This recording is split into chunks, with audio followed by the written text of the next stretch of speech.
When my 12-year-old daughter fell and broke her leg, I begged my parents and brother to rush her to the ER since I was stuck at work.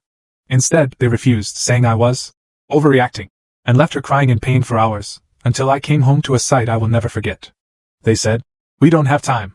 Then, they made my 12-year-old daughter walk for 3 agonizing hours on a broken leg. I didn't shout then, but 4 days later, watching them crumble, I finally understood the terrifying power of quiet comeuppance. Hi, I'm Stephanie, I'm 31, and my daughter, Grace, she is my entire universe. She's 12, with bright, curious eyes and the kindest soul I know. My relationship with my parents, Harold and Martha, and my brother Jason? Well, that's complicated. When I left Grace with them for a weekend conference, a familiar knot of dread twisted deep in my gut. I never, not in my wildest nightmares, imagined that 3 days later, I'd be in a hospital room, watching my daughter recover from emergency surgery on a broken leg that my own family had forced her to walk on for 3 hours. We didn't have time for the ER, they'd said. Life as a single mom isn't easy, but Grace and we found our rhythm. After my divorce from Mark 5 years ago, I poured every ounce of myself into giving Grace stability, love, and a childhood filled with joy. Mark's job took him across the country. He sends child support, sure, but his visits are sporadic.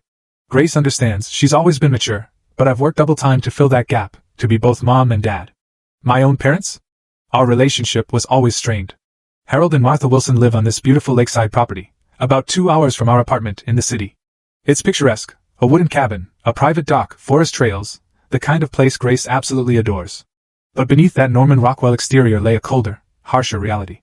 Growing up, I was never quite enough for them.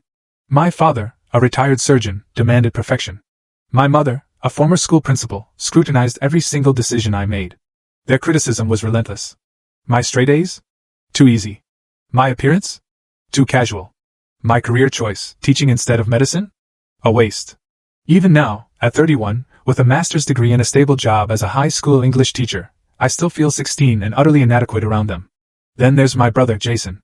3 years younger, yet somehow always beyond reproach. The full story added in below.